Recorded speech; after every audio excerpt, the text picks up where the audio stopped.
তোমাকে সে 10,000 টাকা দিবে। অনেকে এসেছিল তখন, আমার চাচি গিয়ে আমাকে ধরলো, আমার আরেকটা ভাই এসে আমাকে ধরলো, তো আমি ভাইকে ধরে চিৎকার করে করে কান্না করছিলাম। বাট আমার আম্মুর একটু কান্না করেনি, আমার আম্মু চুপ হয়ে বসে আমাকে বলতেছে যে এভাবে কান্না করার যে আমার মা কেন অন্যদের মতো না, অন্য মায়েরা তো এত ভালো, তার বাচ্চাদেরকে এত কেয়ার করে, বাচ্চাদেরকে আগলে রাখে, এবং একটা মায়ের কাছে তো বাচ্চা সবচেয়ে সেফ থাকা উচিত, যেটা আমি ছিলাম না। তো আমার সাথে কেন এরকম হতো? আমি নামাজ পড়ে আল্লাহর কাছে কান্না করতাম যে আল্লাহ আমার সাথেই কেন এরকম হলো, আমার মা কেন এরকম, অন্যদের মা তো এত ভালো। বেলা থেকে আমরা 2 বোন, আর আমার বাবা অনেক ভালো একজন মানুষ ছিলেন, খুবই শান্তশিষ্ট, মানে কখনো কারোর সাথে উঁচু গলায় কথা বলেনি, আমাদেরকে কখনো গায়ে হাত তোলেনি, এবং সবার কাছে আমার আব্বু অনেক প্রিয় একজন মানুষ ছিল। তো আমরা 2 বোনই আমার বাবার অনেক আদরের ছিলাম, স্পেশালি আমি। ছোটবেলায় যখন আমার 2.5 বছর বয়স, তখন আমার বাবার অনেক বড় একটা অ্যাক্সিডেন্ট হয়। আব্বু অলমোস্ট 11 মাসের মতো হসপিটালে ছিলেন। তখন থেকে আর কি আমাদের মোটামুটি আমাদের লাইফটা একটু চেঞ্জ হওয়া শুরু করে, যেহেতু আব্বু কাজ করতে পারতো না। তো দেখা যেত যে আমাদের মানে আমাদের গ্রামের বাড়িতে অনেক জমি জমা ছিল আর কি, তো সেখান থেকে আর কি আমাদের মেইন ইয়াগুলো আসতো, খরচ টরচ সবকিছু আসতো। তো প্লাস আমার আম্মু জব করতো। আব্বু অসুস্থ হওয়ার পর থেকেই মানে মোটামুটি বলা চলে যে আমার আম্মু একটু মানে বদলে যাওয়া শুরু করে। এটা কি বাবা অসুস্থ হয়ে যাওয়ার পরে হ্যাঁ, ফার্স্ট টাইম আপনারা নোটিস করলেন? আপনার বড় বোনের সাথে আপনার বয়সের ডিফারেন্স কত? আমার আপুর সাথে আমার 6 বছরের পার্থক্য। তার মানে উনি হচ্ছেন রাইট নাও 30 এবং আপনি হচ্ছেন 24। 24। ওকে, সো আপনি যখন 2.5 বছরের ছিলেন, আপনার বোন তখন বলা যেতে পারে 7 থেকে 8 বছর বয়স। 8 বছর এরকম। আচ্ছা, তো ওই সময় আপনার বাবা ফুললি হসপিটালাইজ? আব্বু ফুলি হসপিটালে। কি করতেন উনি, পেশায় কি ছিলেন? আব্বু অ্যাক্সিডেন্টের আগে ব্যাংকে জব করতেন।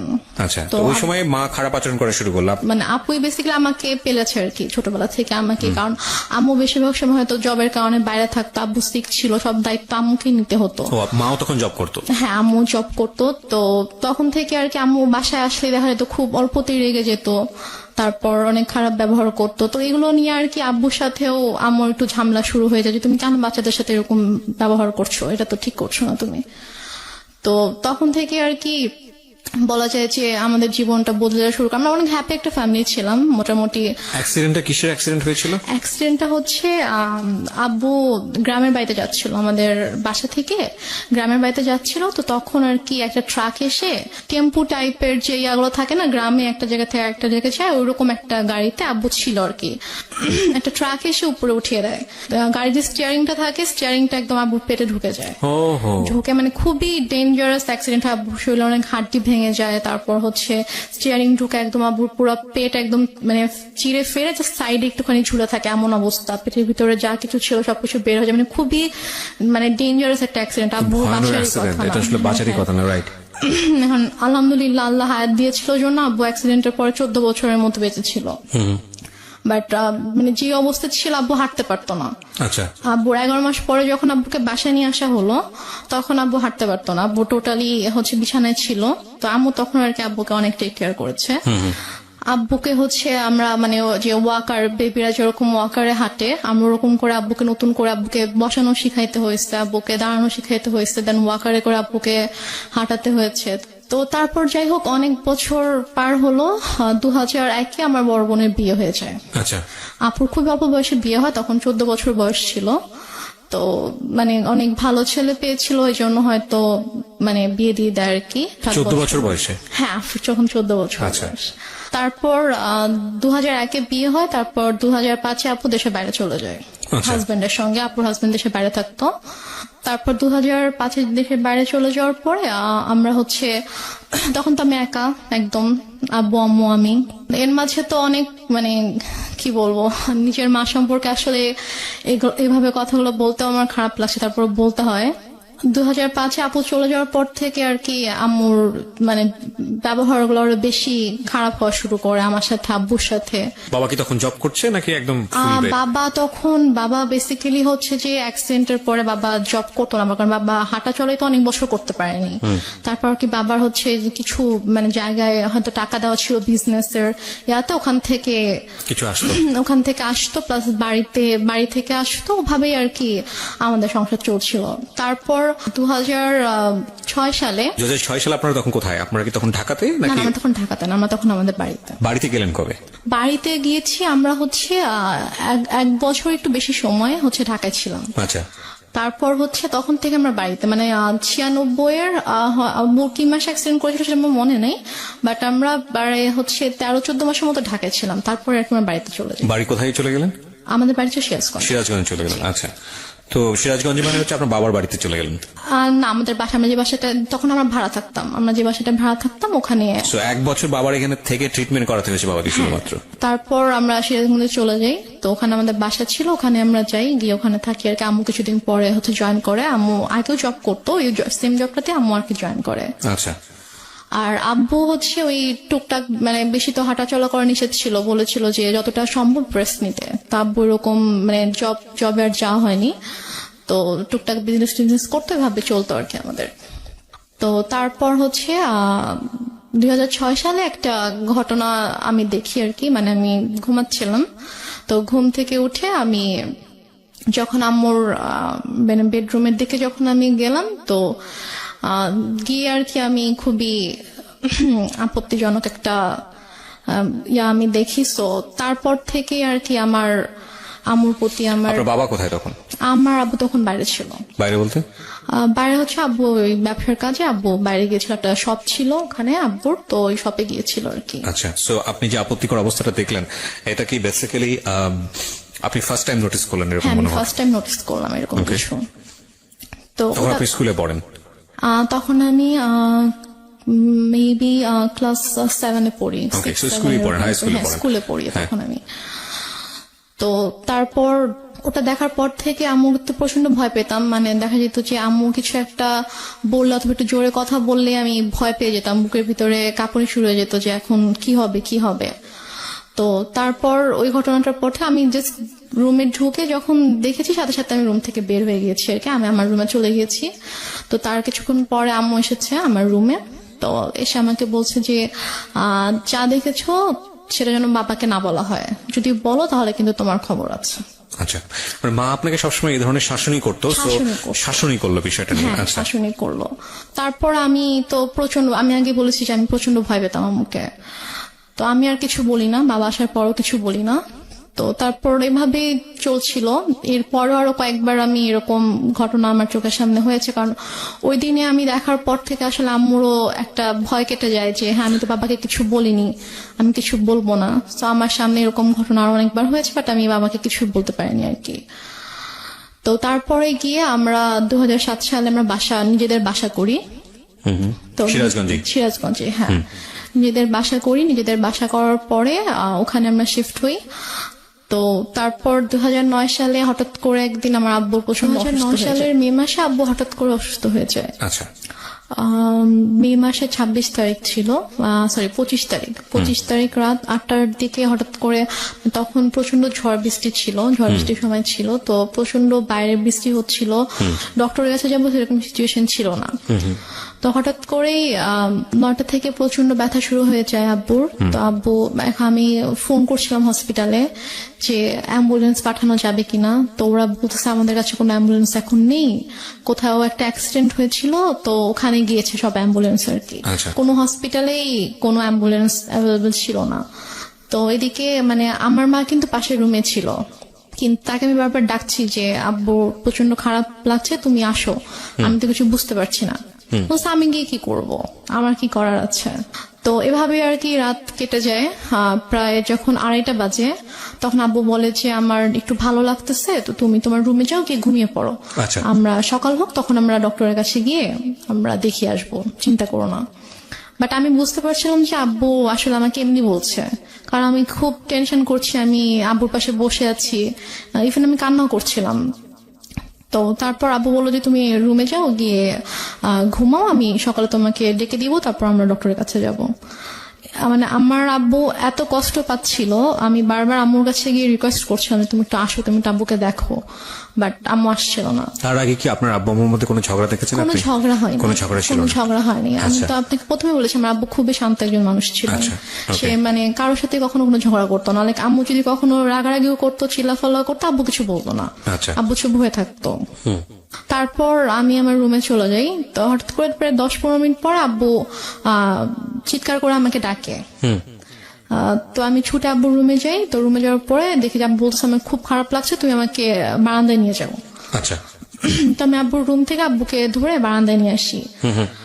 তো আব্বু যখন থেকে ব্যথা শুরু হয় তখন থেকে আব্বু জাস্ট বুকে হাত দিয়ে রেখেছিল, যেখানে ব্যথা করছিল। আব্বু বসতে পারছিল না, শুতেও পারছিল না, আধশোয়া হয়েছিল বিছানায়। তুমি আব্বুকে ধরে বারান্দায় নিয়ে যাই। নিয়ে যাওয়ার পরে আব্বুকে চেয়ারে বসিয়ে দিই। তো তারপর আব্বু বমি করে দেয়। তো বমি হচ্ছিল, তো মানে তখন আমি কান্না করতে করতে আম্মুর কাছে যাই যে আম্মু আসো, আব্বু তো বমি করছে। মরে যাক, আমার কি, আমি পারবো না যেতে, আমাকে ডাকবা না। এটা আপনার মা বলে? আমার মা বলে। আচ্ছা। তখন আমি খুব কষ্ট পাই, কারণ মার্চে আমি বাবার খুব কাছে ছিলাম, বাবাকে প্রচন্ড ভালোবাসতাম। এখানে একটা বিষয় বলি প্রিয় শ্রোতা, আমি বারবারই বলছি, আজকে যে ধরনের ডিসক্লেমার আমরা দিয়েছি সেই ডিসক্লেমারের জায়গায় আমার আরো বেশ কয়েকটা কথা বলার আছে আজকের অনুষ্ঠানে। আজকেই ওর যে গল্পটা, সেই গল্পের পুরোটা জুড়েই থাকবে ওর মাকে নিয়ে বলা অনেক কষ্টজনক অনেক কথাবার্তা।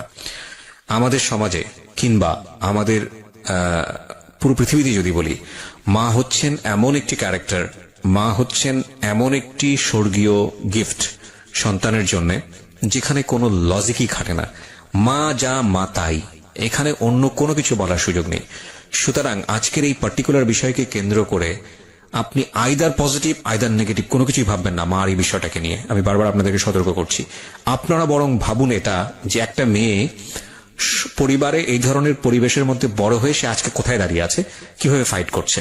কারণ এই পার্টিকুলার একটা মাকে দিয়ে সমাজের অন্য সকল মাকে চিন্তা করার কোনো সুযোগ নেই। চিন্তা করতে গেলে আপনার এই গল্পটাকে ফেক মনে হবে, এক।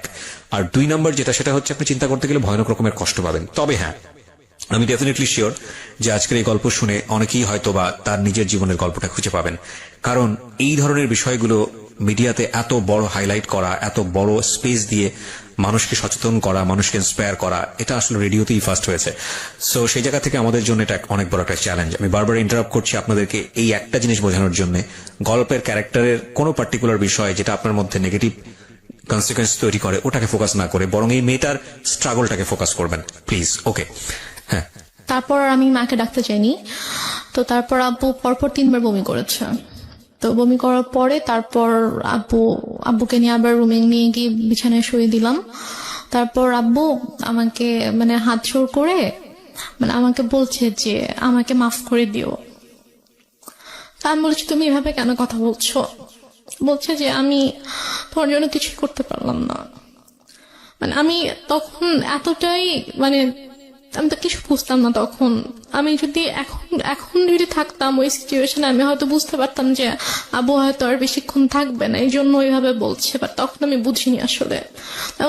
এভাবে কথা বলো না বাবা, তুমি ঠিক হয়ে যাবা, ভাই আসবে একটু পরে, তোমাকে হসপিটালে নিয়ে যাবো, তুমি ঠিক হয়ে যাবা, কিছু হবে না।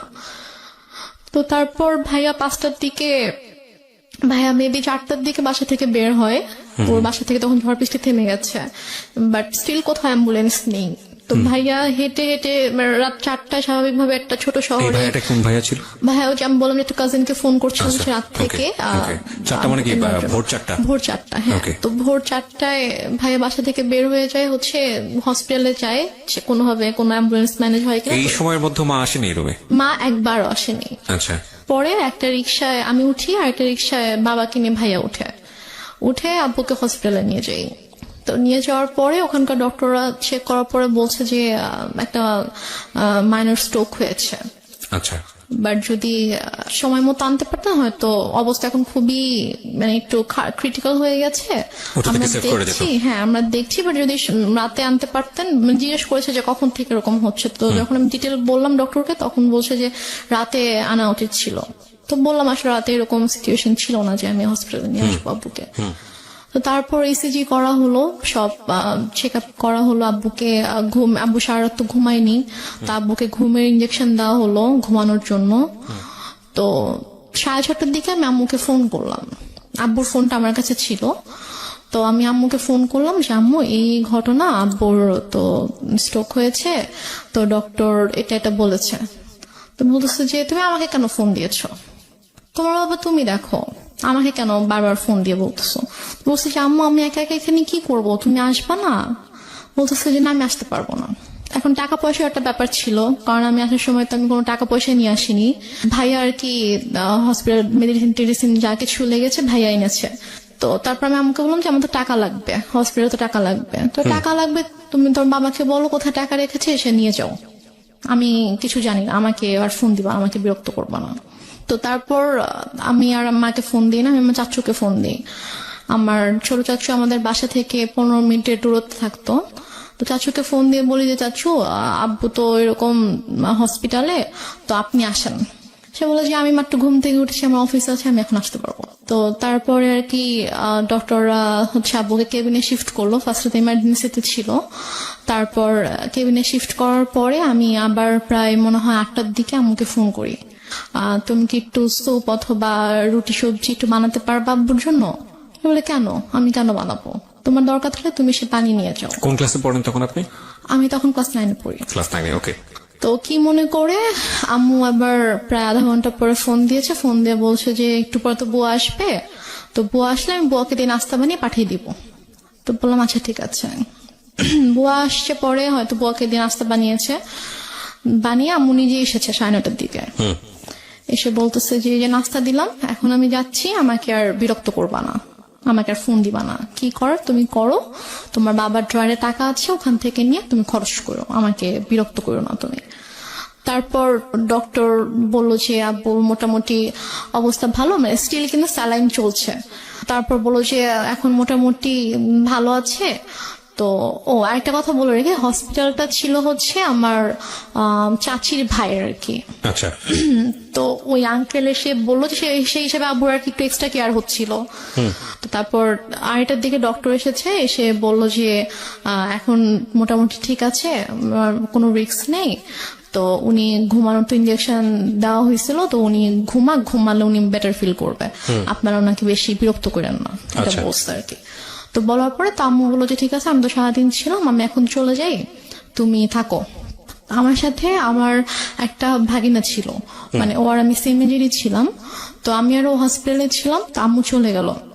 যাওয়ার পরে আমাকে আম্মু বাসায় চলে যাওয়ার, হসপিটাল থেকে আমাদের বাসার দূরত্ব ছিল 5-6 মিনিট, রিক্সায় করে 5-6 মিনিট দূরত্ব ছিল। তো তারপর আম্মু বাসায় গিয়ে আমাকে ফোন দিয়েছে, ফোন দিয়ে বলছে তুমি বাসায় আসো, তুমি আমার যে ইয়াটা ছিল, নাম ছিল মধু, বলছে তুমি আর মধু বাসায় আসো। তো আমি বলছি বাসায় কেন যাবো, আব্বু তো একা থাকবে। তো বলছে যে সমস্যা নেই, তুমি আসো, তোমার বড় খালামণি যাচ্ছে। আচ্ছা। তো আমি বললাম যে বড় খালামণি কেন আসবে, বড় খালামণিকে দেখলে তো আব্বু রেগে যাবে। মানে আমার বড় খালামণির সাথে আব্বুর একটু সমস্যা ছিল। আচ্ছা। সমস্যা ছিল বলতে যে মানে বড় খালামণির মানে বিহেভিয়ারের জন্য আব্বু বড় খালামণিকে পছন্দ করতো, এটা অ্যাভয়েড করতো আর কি। আচ্ছা। তো বলছে আব্বু যদি রেগে যায় তখন আব্বুর জন্য তো এটা মানে খারাপ হতে পারে, লাইক যে যাকে পছন্দ করে না, ঘুম থেকে অসুস্থ অবস্থায় যদি উঠে তাকে দেখে, তখন তো স্বাভাবিকভাবে তার খারাপ লাগবে। যে মানুষ তো চায় যে অসুস্থ থাকুক, তার প্রিয় মানুষগুলো তার পাশে থাকুক। তো তারপর আমি বলি যে না, আমি আসবো না। আমরা এখানে একটা বিরতি নিতে চাই। প্রিয় শ্রোতা, আপনারা শুনছেন মিস্টার ম্যাঙ্গো ক্যান্ডি প্রেজেন্স জীবন গল্প। আমি আরজি কিবরিয়া আপনার সঙ্গে রয়েছি। রেহনুমা আজকের এই জীবন গল্প বলছে। রেহনুমাকে দেখার জন্য আপনাদের আসতে হবে আমাদের ফেসবুক পেজে, অথবা আপনারা চলে আসতে পারেন আমাদের ইউটিউব চ্যানেলে। আমাদের ফেসবুকের ঠিকানা www.facebook.com/kibria.rj, KEBRIA.RJ, পেজটি আছে আরজি কিবরিয়া নামে। এছাড়া আপনারা আসতে পারেন আমাদের ইউটিউব চ্যানেলটিতেও। আমাদের ইউটিউব চ্যানেলের ঠিকানা হচ্ছে www.facebook.com/DFM904।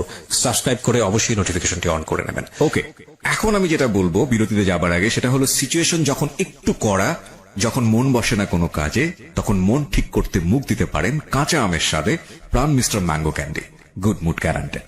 প্রিয় শ্রোতা, ফিরছি ছোট্ট একটা বিরতির পর। শুনছেন আরজি কিবরিয়ার সাথে মিস্টার ম্যাঙ্গো ক্যান্ডি প্রেজেন্টস জীবন গল্প।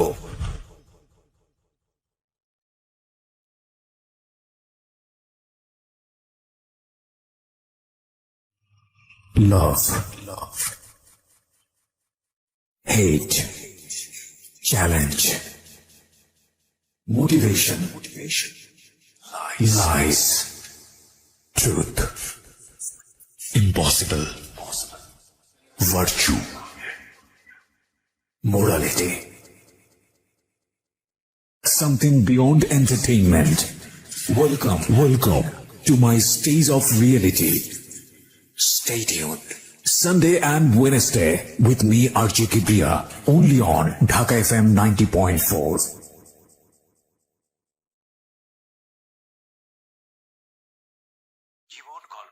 শুনছেন আরজি কিবরিয়ার সাথে মিস্টার ম্যাঙ্গো ক্যান্ডি প্রেজেন্টস জীবন গল্প। আর একবার স্বাগত প্রিয় শ্রোতা, শুনছেন মিস্টার ম্যাঙ্গো ক্যান্ডি প্রেজেন্টস জীবন গল্প। আমি আরজি কিবরিয়া আপনার সঙ্গে রয়েছি। আমরা কথা না বাড়িয়ে ফিরছি আমাদের যিনি গেস্ট রেহনুমা তার কাছে। হ্যাঁ রেহনুমা, তারপর কি হলো? তারপর আমাকে আম্মু মানে অনেক ফোর্স করে যে তুমি এখনই আসবা এবং তোমার চিন্তা করার কিছু নেই, তোমার বড় খালামণি আব্বুকে টেক কেয়ার করবে, তারপর তুমি বাসায় থাকবা, আমি আবার ফ্রেশ হয়ে আমি যাব হসপিটালে। আমি এর মধ্যে বড় খালামণি চলে আসে। বড় খালামণির সাথে ছিল আমাদের একটা মামা, আম্মুর কাজিন ছিল। ওনারা আসার পরে আমি বাবা ঘুমাচ্ছিল, তো আমি গিয়ে বাবার কাছে গেলাম। তো গিয়ে বাবার মাথায় হাত রেখে আমি বললাম, বাবা তুমি কি ঘুমাচ্ছ? আব্বু একটু করে চোখ খুলেছে, তো খুলে বলছে, মানে ইশারা করে বলছে যে না ঘুমাচ্ছি না। আম্মু তো আমাকে বাসায় ডেকেছে, আমি বাসায় যাচ্ছি, আমি গিয়ে চলে আসবো, বেশিক্ষণ থাকবো না, মা চলে আসবে, তুমি থাকো, আমি আসছি। তো আব্বু জাস্ট চোখ দিয়ে ইশারা করলো যে ওকে। তো দেন আব্বু একটু সাইডে ফিরে যখন ওদেরকে দেখেছে, তখন আর কি আব্বুর মানে এক্সপ্রেশনটা চেঞ্জ হয়ে গিয়েছে আর কি। তো যাই হোক, আমি তো চলে আসলাম বাসায়। এর মধ্যে আমি বাসায় আসার প্রায় 15-20 মিনিট পরে আমার খালা হচ্ছে আম্মুকে ফোন দেয়।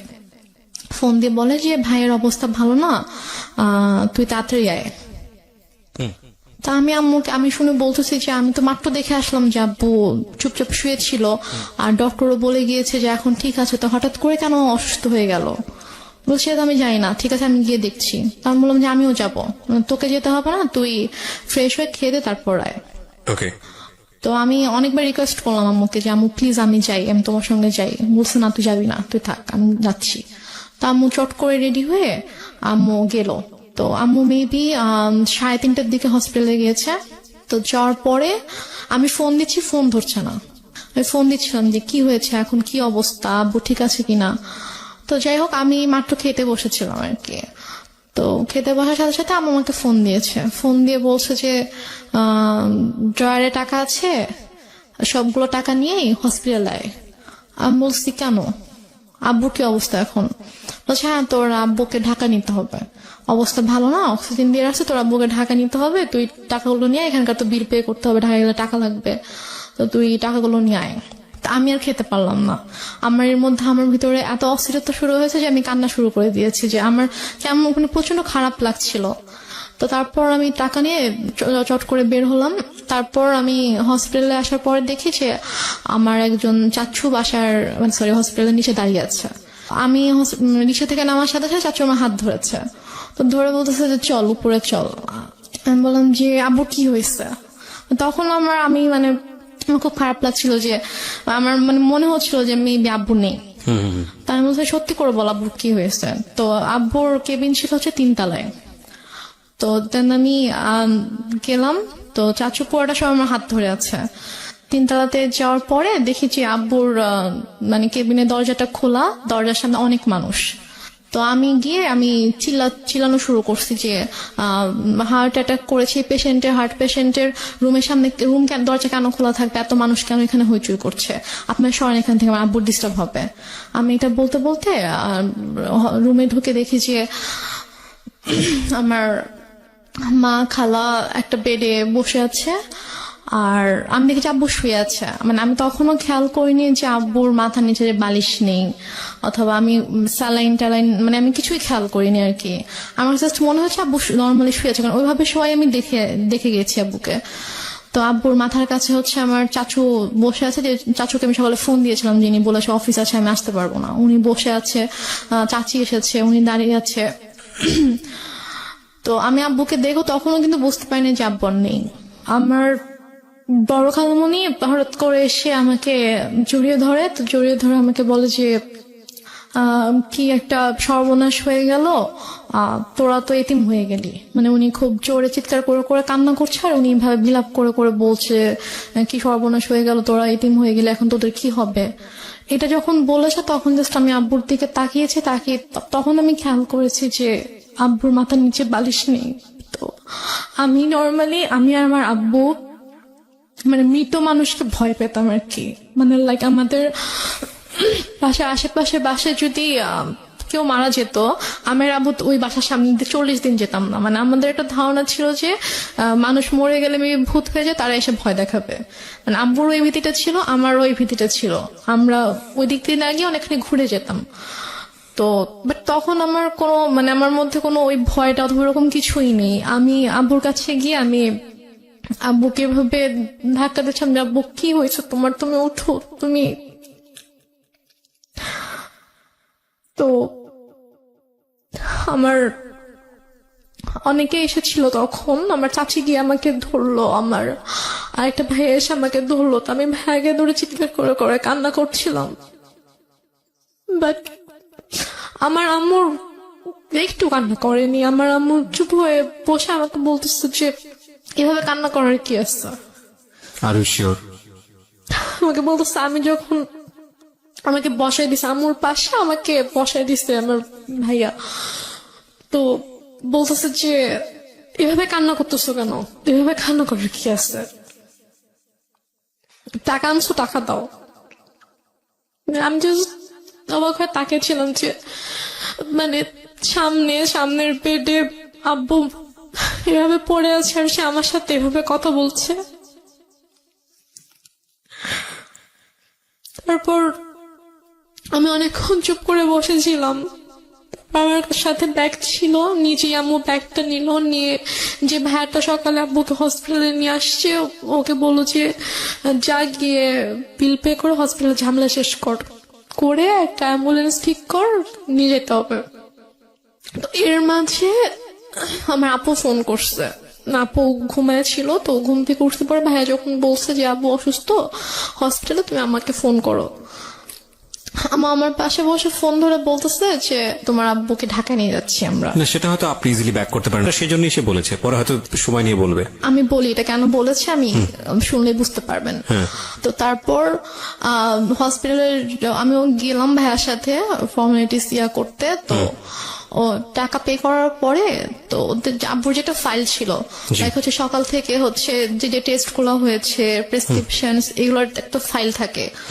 তো প্লাস হচ্ছে দুপুরে হচ্ছে ডক্টর রেফার করে দিয়েছিল ঢাকায় যে হসপিটাল ডক্টরের কাছে, মানে সব পেপারস এর যে একটা ফাইল ছিল। তো হসপিটাল থেকে নর্মালি বিল পে করার পর ওই ফাইলটা তো দিবে। তো ভাইয়া যখন জিজ্ঞেস করেছে যে ফাইল কোথায়, তখন বলছে যে ফাইল তো এসে নিয়ে গিয়েছে। বলছে যে ফাইল কে নিয়ে গেছে, আমরা তো কেউ ফাইল নেইনি। তো বলেছে যে ডক্টর যখন রুমে গিয়েছে, অক্সিজেন যখন দেওয়া হয়েছে পেশেন্টকে, তখন আপনাদের একজন রিলেটিভ এসেছিল, এসে বলেছে যে অমুক কেবিনের অমুকের ফাইলটা ডক্টর চেয়েছে, আমরা তো দিয়ে দিয়েছি। তো উপরে গিয়ে ভাইয়া সবাইকে জিজ্ঞেস করলো ওখানে যারা যারা ছিল, তো সবাই বলতেছে যে না আমি তো নিইনি। তো ফাইলটা যাই হোক পাওয়া গেল না। তারপর অ্যাম্বুলেন্সে করে আব্বুকে আমাদের বাসায় নিয়ে আসা হলো। তো বাসায় নিয়ে আসার সাথে সাথে দেখি যে আম্মু ওদিকে ফোন টোন দিয়ে সব অ্যারেঞ্জমেন্ট করে ফেলেছে যে মানে যত তাড়াতাড়ি পসিবল মাটি দিতে হবে। বাট আপু যখন দেশের বাইরে চলে যায়, তখন আপু এভাবে বলে যায় যে মানে যদি কখনো মানে আব্বু হোক আম্মু হোক কেউ যদি মারা যায়,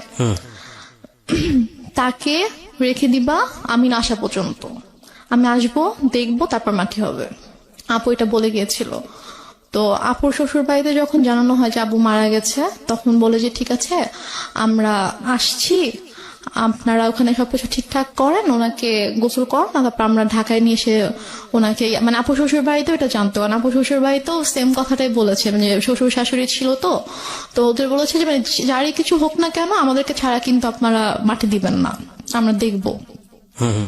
তো ওইভাবে আপুর শ্বশুরও ফোন দিয়ে বলে যে ঠিক আছে ভাইজানকে নিয়ে আসতে হবে ঢাকায়, নিয়ে এসে আমি ব্যবস্থা করছি। এখানে বারডেমে সম্ভবত ছিল হিমাগার আছে, তো ওখানে বলো যে ওখানে রাখবো, আমি সব ব্যবস্থা করে আমি আসছি।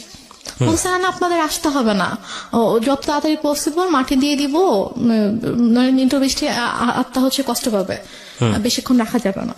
তো বলতেছে যে না, মানে আপুর কথা বলছে যে বৌমা তো বলে গেছে, তা আমাকেও বলে গেছে, তো আমি তো এটা পারবো না, আমি বৌমাকে কি জবাব দিব আপনি যদি মাটি দিয়ে দেন।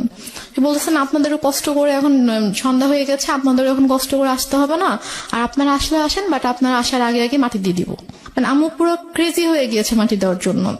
তো আমার চাচুরা ফোন দিয়ে বলতেছে যে, আমার আরেকটা চাচা গ্রামের বাড়িতে থাকে, তো আমার চাচা ফোন দিয়ে বলতেছে যে তুমি এখানে নিয়ে আসো, আমাদের পারিবারিক কবরস্থানে মাটি হবে।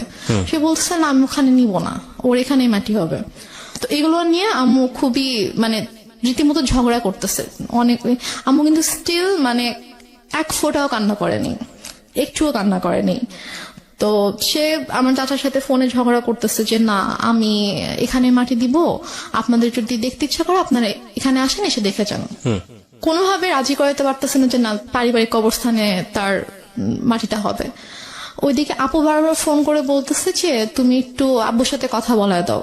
তো বলছে এখন তো কথা বলতে পারবে না, এখন তো হচ্ছে যে কি অক্সিজেন দিয়ে রাখছে, এটা সেটা এগুলো বলতেছে।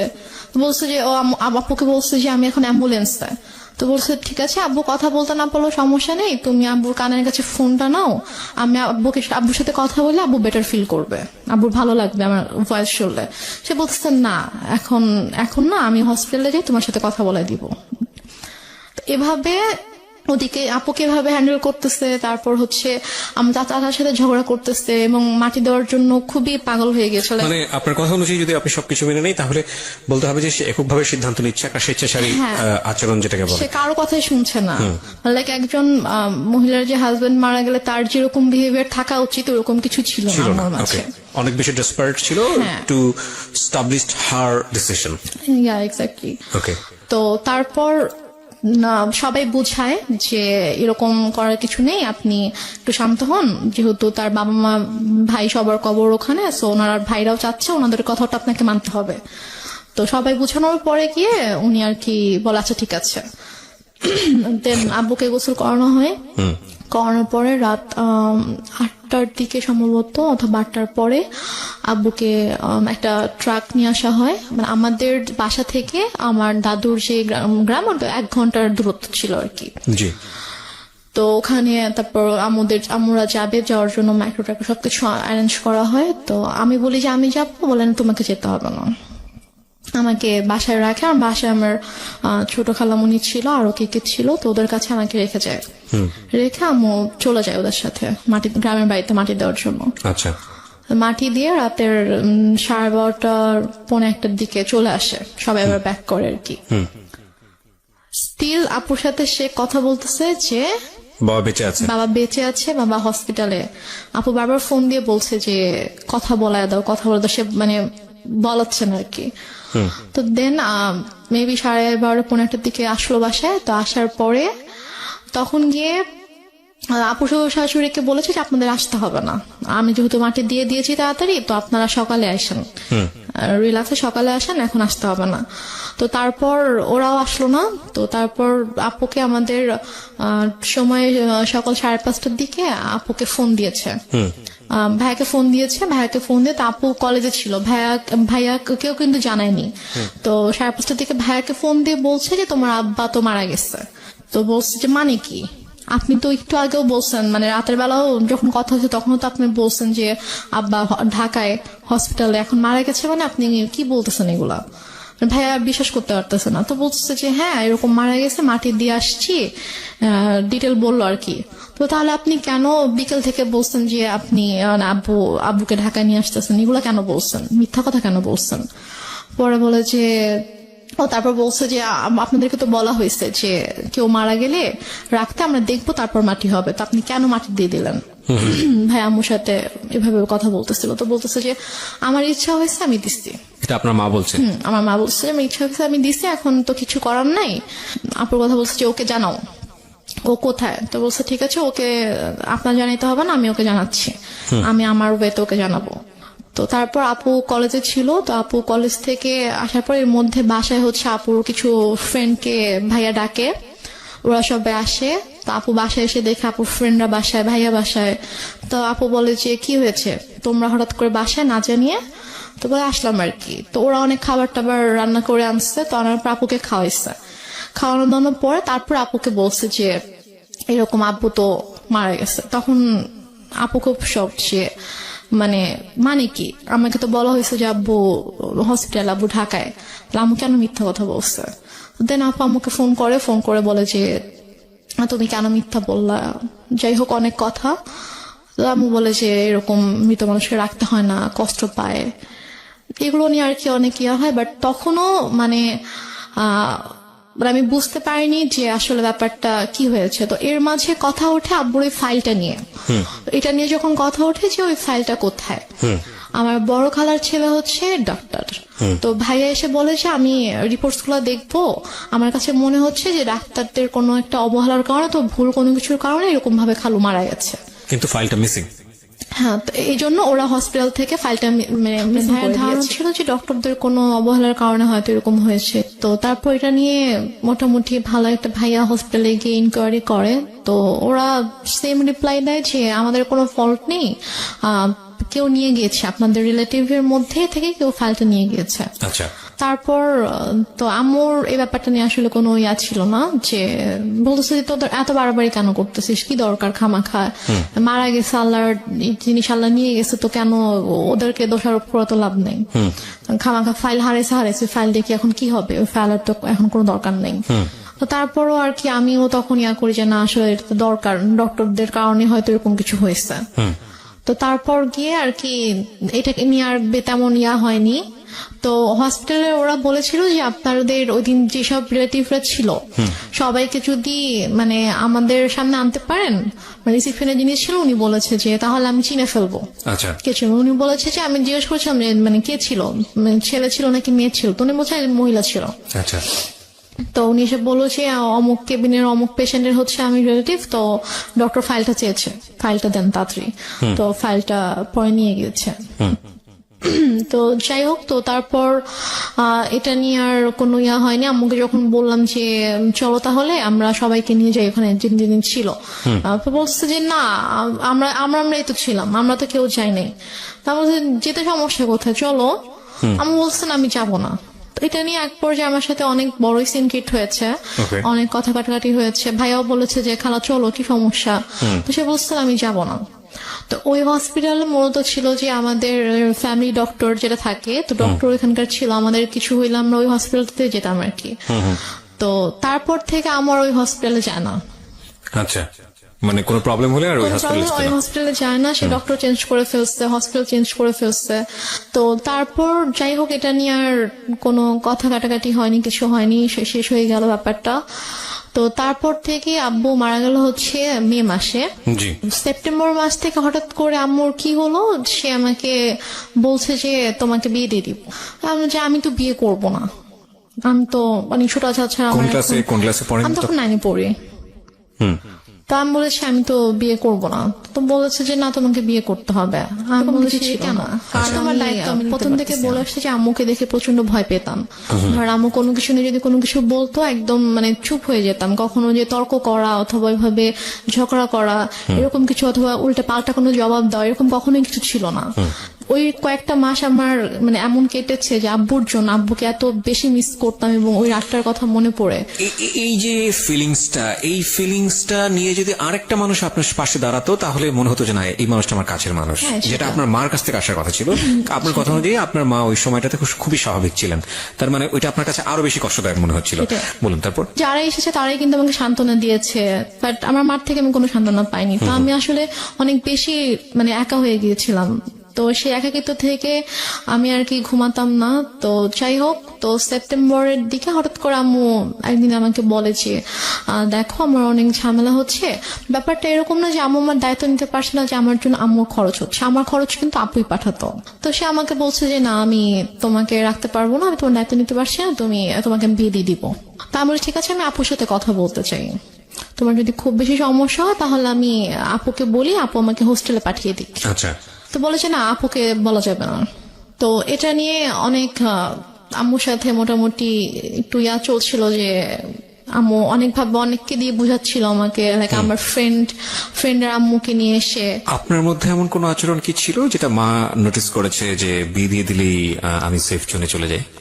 আমার মধ্যে আচরণ বলতে আমি তো বাসা থেকে লাইক বের কোনো হতাম না। মেল ফ্রেন্ডের সঙ্গে টাইম পাস করা, যেহেতু বাবা নাই সো ডেসপারেটলি মাকে অ্যাভয়েড করে অন্য কোনো দিকে যাওয়া? না না, আমার ওরকম কোনো মেল ফ্রেন্ড ছিল না যাদের সাথে হয়তো আমি বাইরে, আমি গার্লস স্কুলে পড়তাম, তো আচ্ছা। আমার ওরকম মেল কোনো ফ্রেন্ড ছিল না। ওকে।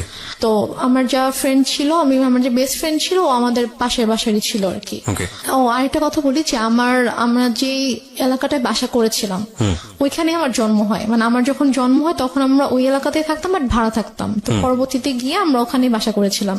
জি। তো আমার যে ছোটবেলার বন্ধুগুলো ছিল তো ওরা ওখানকারই ছিল, তো সেই হিসাবে জাস্ট ওদের আম্মুকে নিয়ে এসে আম্মু আমাকে বুঝাচ্ছিল যে বিভিন্নভাবে মোটিভেট করার চেষ্টা হ্যাঁ, করছিল। motivate করার ওকে। চেষ্টা করছিল। তো এর মাঝে যেটা হয় যে অক্টোবর মাসে আমার দুসম্পর্ক আত্মীয় হঠাৎ করে আম্মু বলে যে ওরা আসবে। আম্মু অনেক আয়োজন করতেছিল, বাজার টাজার করছে, রান্না করতেছে, তারপর আন্টি আসছে, আমার বান্ধবীর মা আসছে, বোন আসছে। তো বাসার মধ্যে একটা উৎসবের মতো একটা ব্যাপার যে অনেক রান্না বান্না হচ্ছে, সব গুছাচ্ছে। তো আমি তখনও বুঝতে পারিনি যে গেস্ট গুলা কারা অথবা কেন আসছে, মানে আপনাকে দেখতে আসছিল। Okay. এক্স্যাক্টলি। তো তারপর তারা আসলো, আসার পরে আমাকে তাদের সামনে, আমি তো যাবোই না, কোনোভাবেই যাব না, আমাকে জোর করে নিয়ে গেল। তো নিয়ে যাওয়ার পরে তো আমি গিয়ে যখন দেখলাম যে কে ছেলে, কারণ আমি হচ্ছে আমাদের বললাম যে দুসম্পর্ক আত্মীয় ছিল, তো আমি ছেলের বড় ভাইকে চিনতাম, আমাকে মামা বলে রাখতাম। জি। তো তারই ভাই, সে সিঙ্গাপুরে থাকতো এবং সে অনেক টাকা পয়সার মালিক ছিল।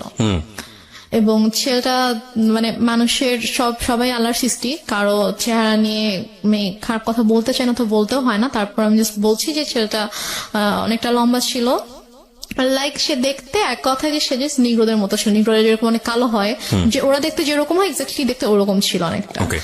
তো আমি জাস্ট গেলাম, যাওয়ার পরে আমি যখন দেখলাম, তো দেখে আমি সাথে সাথে তো আমি রুম থেকে চলে আসছি। ওকে। তারপর আম্মু আমার রুমে আসলো যে তুমি এরকম বেয়াদবের মতো উঠে কেন চলে আসলা। আমি বললাম যে আমি ওখানে কেন থাকবো, তুমি আচ্ছা। তো আমাকে জোর করে নিয়ে গেছো, আর তুমি ছেলের অবস্থা দেখছো কিরকম। তো পরে বলতো তারপর বিষয়টা কিরকম যে ছেলেটাকে পছন্দ হলে আপনি বিয়ে করে ফেলতেন? না, পছন্দ হলে যে বিয়ে করতাম সেটা না, আমি বলছি যে তোমার কি মানে এতটুকু মানে ইয়া নেই যে তুমি এরকম একটা ছেলের সাথে আমাকে বিয়ে দেওয়ার জন্য নিয়ে আসছো, মানে তোমার রুচিবোধে কিভাবে এটা করলো যে তুমি এরকম একটা ছেলের সাথে আমাকে বিয়ে দিবে, এরকম একটা ছেলের সাথে তুমি আমাকে বিয়ে দিতে চাও। আচ্ছা। এই জন্য আর কি, ছেলেকে পছন্দ হলে যে আমি বিয়ে করতাম ব্যাপারটা এরকম না, কারণ বিয়ের কোনো চিন্তা ভাবনা আমার মাথায় ছিলই না। তো তারপর তো আমি ওখানে আর গেলাম না, ওদের সামনে আর গেলাম না, অনেক ফোর্স করলো। দেন ওরা বিকেলে চলে গেল। তো যাওয়ার পরে আমাকে ওই আমার আন্টি তারপর আম্মু সবাই মিলে বুঝাচ্ছে যে সোনার চামচ হচ্ছে বাঁকা হলেও ভালো, ছেলে না হয় দেখতে একটু খারাপ, বাট স্টাবলিশড একটা ছেলে, সিঙ্গাপুরে অনেক কিছু করেছে, তার অনেক টাকা পয়সা, তো সমস্যা কি। ওকে।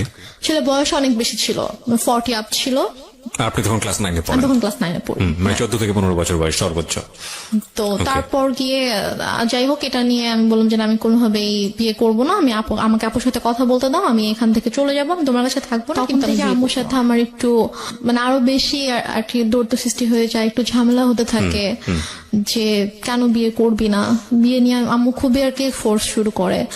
তো এক পর্যায়ে যেটা হয় যে একদিন আম্মু মানে হাত কেটে ফেলে আর কি, মানে ছুরি দিয়ে হাত কেটে ফেলে। মানে আপনার এই বিয়ের ব্যাপারটা নিয়ে জিদ করে? হ্যাঁ, যে বিয়ে করবি না, এটা নিয়ে সিঙ্গেট করে, তুই যদি বিয়ে না করিস আমি সুইসাইড করবো, আমি মারা যাবো। আচ্ছা।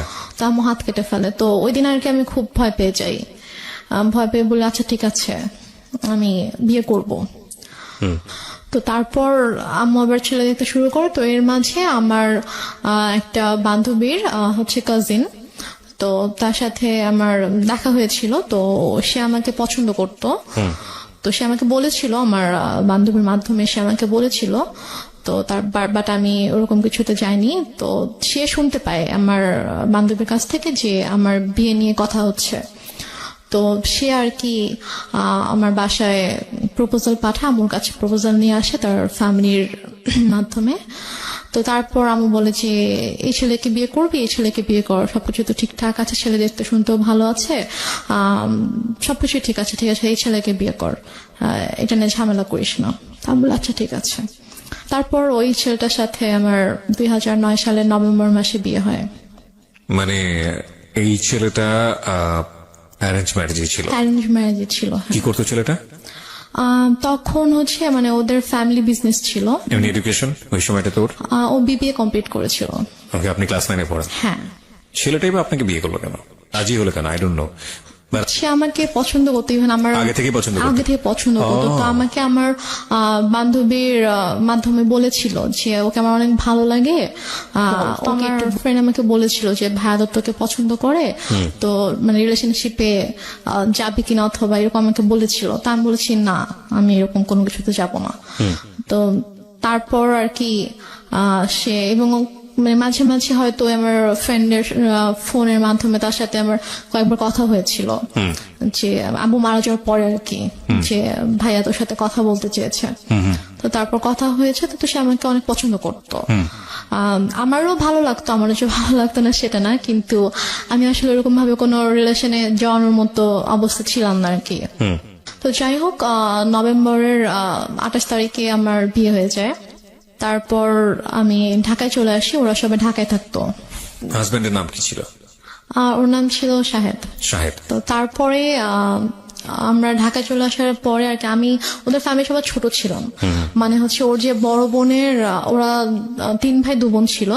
তো ওর বড় বোনের যে মেয়ে, ও আমার বড় ছিল, মানে আমাদের বাসায় সবার ছোট, সেই হিসেবে আমাকে সবাই খুব আদর করতো। আচ্ছা। তো ওরা মোটামুটি জয়েন্ট ফ্যামিলি ছিল, মানে বাবা মা, ওর বড় ভাই ভাবি, তাদের বেবি, প্লাস ও আমি।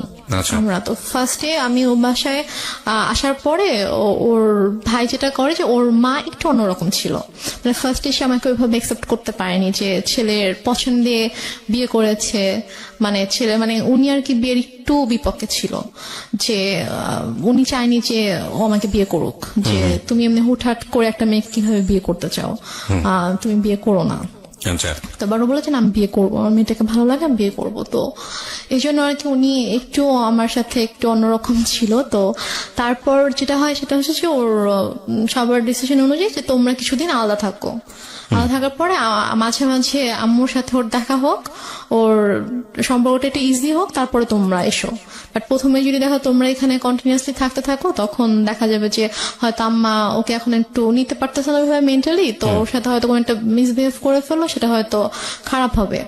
তো তোমরা আলাদা থাকো, তারপরে মাঝে মাঝে আসবা, আমরা যাব, তারপর ঠিক হয়ে গেলে তখন চলে এসো এখানে। আচ্ছা। তো ওদের বাসা থেকে 2-3টা রোড পরে আর কি আমাদের জন্য একটা বাসা ঠিক করে। তো সে বাসাটায় আমরা ওখানে 2 মাসের মতো ছিলাম, প্রায় 2 মাসের মতো ছিলাম। তো এর মাঝে ওর আব্বু আম্মু অনেকবার এসেছে আমাদের বাসায়, তারপর আমরাও যেতাম ওখানে। তো দেখা যায় ওনার সাথে আমি শপিং এ যেতাম, আম্মুর সাথে, শাশুড়ি মায়ের সাথে। তো ওনার সাথে আমার মোটামুটি ভালো একটা সম্পর্ক হয়ে যায় আর কি। তারপর উনি বলে ঠিক আছে তোমার বাসায় চলে আসো। আচ্ছা। তারপর আমরা বাসায় চলে আসি। বাসায় চলে আসি সম্ভবত জানুয়ারি শেষের দিকে। তো বাসায় চলে আসার পরে তার মোটামুটি ভালোই কাটছিল, ওর সবাই, ওদের বাসায় সবাই আমাকে খুব আদর করতো, যে আমি সবার ছোট ছিলাম, অনেক আদরের ছিলাম সবার। তারপর এর মাঝে যেটা হয় সেটা হচ্ছে যে আম্মু হঠাৎ করে প্রবলেম ক্রিয়েট করতে থাকে। আমার আম্মু প্রবলেম ক্রিয়েট করতে থাকে বলতে যে আমাকে ফোন করতো অথবা আমার হাজবেন্ডকে ফোন করতো, ফোন করে হয়তো চিল্লাফাল্লা করতেছে, আসো তুমি, আসতেছো না কেন, আমাকে বারবার ডাকতো। তো ঠিক আছে আমি তো আসবো, সমস্যা নেই আমরা আসবো। তো আমরা এর মাঝে গিয়ে একবার ঘুরে এসেছিলাম। তো সিরাজগঞ্জ থেকে ঘুরে এসেছিলাম। তো তারপরে সে হঠাৎ করে একদিন বলতেছে যে তুমি একবারে চলে আসো। বলছি আমি একবারে কেন চলে আসবো? বলছে যে না, এই ছেলের সাথে তোমার থাকতে হবে না। আমি বলছি যে মানে কি, আমি এই ছেলের সাথে কেন থাকবো না, কি হয়েছে? বলছে যে না, তুমি চলে আসো, আমি এই ছেলের সাথে সংসার করতে দিব না, তোমার ডিভোর্স করাই দিব, তুমি আসো, তুমি আসবা, পড়াশোনা করবা ঠিক মতো, আমার কাছে থাকবা, তুমি আসো। মানে হঠাৎ করে ধরনের কথা কেন? হঠাৎ করে। আচ্ছা। তা আমি তখন বললাম যে আম্মু তুমি নিজেই তো আমাকে বিয়ে দিয়েছো, তুমি নিজেই তো রাখতে চাওনি আমাকে, তাহলে এখন যেহেতু আমার একজনের সাথে বিয়ে হয়েছে, আমি এখানে একটা ফ্যামিলির সাথে আমি অ্যাড হয়েছি, এবং তার সাথে আমার ধীরে ধীরে এরকম ভালো একটা বন্ডিং তৈরি হয়ে গিয়েছে, ওর ফ্যামিলি সবার সাথে আমার একটা ভালো বন্ডিং তৈরি হয়ে গেছে, এখন তো তুমি এটা বলতে পারো না। তো সে আমাকে নানাভাবে ফোর্স করতে থাকে। তো সে এর মাঝে সে যেটা করে, সে সিরাজগঞ্জ থেকে ঢাকায় আসে। তো ঢাকায় এসে সে আমার শ্বশুর বাড়িতে অনেক মানে হাঙ্গামা ক্রিয়েট করে ফেলে। লাইক সে এসে চিল্লি করতেছে যে আমার মেয়েকে আমি নিয়ে যাব, তোমরা কেন আটকায় রাখছো, তোমরা আমার মেয়ের ব্রেন ওয়াশ করছো, আমার মেয়েকে নিয়ে যেতে দাও, আমার ছোট মেয়ে, বাচ্চা মেয়ে, আমি ওকে তোমাদের কাছে রাখবো না, এগুলো বলতে থাকে। আমি তো যাব না, আমাকে অনেক ফোর্স করতে থাকে, তুই চল, আমার হাত ধরে টেনে বাসা থেকেও বের করে নিয়ে যায়, মানে দরজা খুলে আমাকে বাইরেও বের করে নিয়ে যায় যে তুই চল, তোকে আমি এখানে থাকতে দিব না। তারপর গিয়ে আমার শাশুড়ি, তারপর আমার যা, ওরা গিয়ে আর কি আমাকে নিয়ে আসে যে আন্টি এরকম করেন না, আর বসেন শান্তভাবে আমরা কথা বলি। তো সে কোনোভাবে শান্ত হয় না, সে জাস্ট একটাই কথা, আমার মেয়েকে আমি রাখবো না। তারপর সে বলে যে না, আমরা তো ওকে যেতে দিব না। তো সে অনেক তর্কাতর্কির পরে সে রাগ করে বাসা থেকে বের হয়ে যায়। বেরোর সময় বলে যায় যে এনি হাও আমি আমার মেয়েকে নিয়ে যাবো। দেখো, একটা কথা বলি রেহনুমা, আমি তুমি করে বলে ফেললাম কারণ তুমি আমার বয়সে অনেক জুনিয়র হবা। একটা যেটা হচ্ছে যে গল্প না বিশ্বাস করার জন্য একটা মজবুত ভিত্তির প্রয়োজন হয়। একটা হচ্ছে যে তোমার মা নিজেই ইন্সপায়ার হয়ে বিয়ে দিচ্ছে। বিয়ের কয় মাসের পরের এই ঘটনা? বিয়ের হচ্ছে 3 মাস পর। বিয়ের 3 মাসের মধ্যে এমন কি ঘটলো যে সেখান থেকে আবার তোমাকে নিয়ে আসতে চাচ্ছে? আমি মানে গল্পটা তো বিশ্বাস করতে হবে সামহাও। এটা ভাই আমি কথা বলতে থাকলে আপনি যখন আমার পুরো গল্পটা শুনবেন তখন আমি হয়তো বুঝতে পারবো। শেষ পর্যন্ত যখন আপনি শুনবেন তখন আপনি বুঝতে পারবেন যে প্রথম থেকে শেষ পর্যন্ত, মানে আমার বাবার মৃত্যু থেকে একদম আমার শেষ পর্যন্ত, আজকের দিন পর্যন্ত কি ঘটেছে, কেন ঘটেছে, এটা আপনি নিজেই বুঝতে পারবেন। ফাইন। সো প্রিয় শ্রোতা, আমার মনে হয় একটু ধৈর্য ধরে আপনারা শুনুন। ওকে, বল। তো তারপরে আম্মু ওখানে এসে সিনকেট করার পর আমরা সবাই আর কি মানসিকভাবে একটু আপসেট হয়ে পড়ি। তো তারপর আর কি আমার শাশুড়ি বলে যে চলো আমরা কিছুদিন ঢাকার বাইরে থেকে ঘুরে আসি। তো আমার শ্বশুর বাড়ি ছিল ফেনীতে। তো তারপর আমরা ফেনীতে যাই, আমি কখনো যাইনি বিয়ের পরে ওদের গ্রামের বাড়িতে। তো তারপর আমাকে ফেনীতে নিয়ে যায়, আমি আমার হাজব্যান্ড, শ্বশুর শাশুড়ি, আমরা সবাই যাই। তো যাওয়ার পর ওখানে মোটামুটি ছোটখাটো একটা অনুষ্ঠানের মতো করে আর কি, মানে বউ দেখানোর জন্য। তো তারপর ওখানে আমি আমার শ্বশুর শাশুড়ির সাথে 15 দিনের মতো ছিলাম। তো এর মাঝে যেটা হয়, আম্মু ওদের সব রিলেটিভস লাইক ওর চাচা, চাচি, মামা, খালা, ফুপু, মানে যত রিলেটিভ আছে সবার নাম্বার কিভাবে কালেক্ট করে ফেলে। কালেক্ট করে সবাইকে ফোন দিয়ে সে বলে যে শাহেদ ভালো না, আমার মেয়ে, ছোট একটা বাচ্চা মেয়েকে ও বিয়ে করছে, বিয়ে করে এখন ওকে টর্চার করতেছে, ওকে মারতেছে। তারপর আমার হচ্ছে চাচা শ্বশুরের ছেলেকে ফোন দিয়ে বলে যে উনি হচ্ছে পুলিশের ডিআইজি। তো ওনাকে ফোন দিয়ে কমপ্লেন করে যে আপনার ভাই আমার মেয়েকে টর্চার করে, আমি তো আপনাদের নামে মামলা করব। তো স্বাভাবিকভাবে সে যেহেতু মানে আইনের একজন তো সে বলে যে আমি যতটুকু জানি আমার ভাই এরকম কিছু করার কথা না, ঠিক আছে আপনি যেহেতু আমার কাছে কমপ্লেন করেছেন আমি ব্যাপারটা দেখবো। তো উনি তারপর আমার হাজবেন্ডকে, আমার শ্বশুর শাশুড়িকে মানে কথা বলে, ওনাদের সাথে কথা বলে যে কি হয়েছে। তখন বলতেছে যে তুমি আমাদের কথা বিশ্বাস করবো না, তুমি বৌমার থেকে শুনো যে মানে আমাদের কোনো দোষ নেই অথবা আমরা কিছু করি না, ওর মাই এরকম সিন ক্রিয়েট করতেছে, ওর মা একটু অন্যরকম, ওর মাই এরকম ঝামেলা করতেছে, আমাদের ওর থেকে শুনো। তো ভাই আমার সাথে কথা বলার পর ভাইয়াকে বলি যে ভাইয়া এরকম কোনো সমস্যা নেই, শাহেদ আমার সাথে কোনো খারাপ ব্যবহার করেনি, আমাকে কখনো মারেনি, আর ওর সাথে আমার অনেক ভালো সম্পর্ক, কিন্তু আম্মু চাচ্ছে না যে আমি ওর সঙ্গে থাকি, এই জন্য আম্মু এরকম সিন ক্রিয়েট গুলো করছে, আপনি কিছু মনে করেন না, আমি খুবই সরি আমার মার পক্ষ থেকে। এবং ওদের ফ্যামিলি সবার কাছে আমি খুব মানে সরি বলি যে আমার জন্য আপনাদেরকে এত কিছু সহ্য করতে হচ্ছে। মানে ওদের কাছে কন্টিনিউয়াসলি সবার থেকে ফোন আসতে থাকে, ওদের সব রিলেটিভসরা ওদেরকে ফোন দেয় যে কি তোমরা নাকি বউ আটকায় রেখে বউকে পিটাচ্ছ। তো সে যেটা করে যে ওদের মানে বাসার যে থানা ছিল ওই থানায় ফোন করে, থানার ওসিকে ফোন দিয়ে বলে যে অমুক মানে অ্যাড্রেস বলে যে অমুক বাসার মধ্যে আমার মেয়েকে আটকে রাখছে, আমার মেয়েকে আমার কাছে আসতে দিচ্ছে না, আমার মেয়ে অনেক কান্নাকাটি করতেছে আমাকে ফোন দিয়ে, আপনারা প্লিজ ওখানে যান, গিয়ে আমার মেয়েকে আমার কাছে পাঠিয়ে দেন। তখন ওরা বলে যে এটা তো অমুক স্যারের বাড়ি, তো স্যারের ফ্যামিলিতে তো এরকম হওয়ার কথা না, আমি আপনার কথা বিশ্বাস করতে পারছি না, ঠিক আছে আমাকে এটা দেখতে হবে। তো উনি দেন আমার ওই যে ভাসুরকে ফোন করে, ডিআইজি যিনি ওনাকে ফোন করে বলে যে স্যার এরকম একজন ফোন দিয়েছিল, এখন আমি কি করব, আমি কি যাবো আপনাদের বাসায়? তখন বলে যে আমার বাসায় যাওয়ার কোনো দরকার নেই, উনি আমাকে ফোন দিয়েছিল, আমি কথা বলেছি, এরকম কিছু নেই, তুমি চাইলে তুমি যেতে পারো, গিয়ে আমার ভাইয়ের বউর কাছ থেকে শুনে আসতে পারো যে এরকম কিছু হয়েছে কিনা। তো সে বলে না স্যার আমি এটা দরকার মনে করছি না, তো উনি আর আসে না।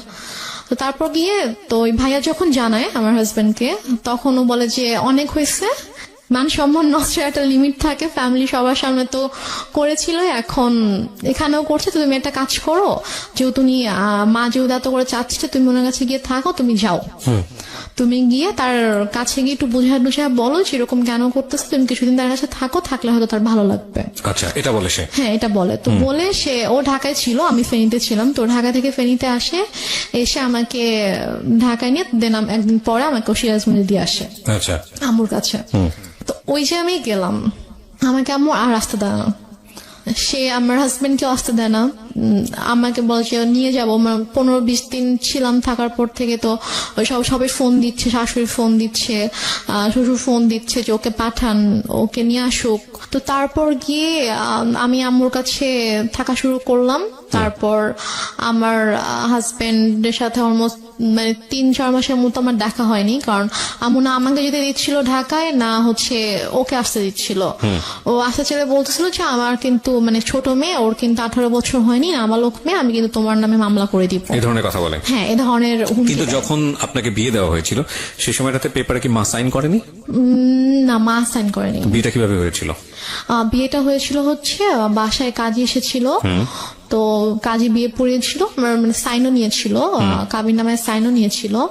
তারপর ওখানে 4 জন সাক্ষীও ছিল, কিন্তু মার সাইন ছিল কিনা অথবা করেছিল কিনা সেটা আমার ঠিক মনে নেই। তো মনে হয় না মা সাইন করেছিল, কারণ পরে যখন আমি যখন পেপারস দেখেছিলাম তখন দেখেছি ওখানে যে সাক্ষীদের সাইন ছিল, আমার আর আমার সাক্ষী কারা কারা ছিল?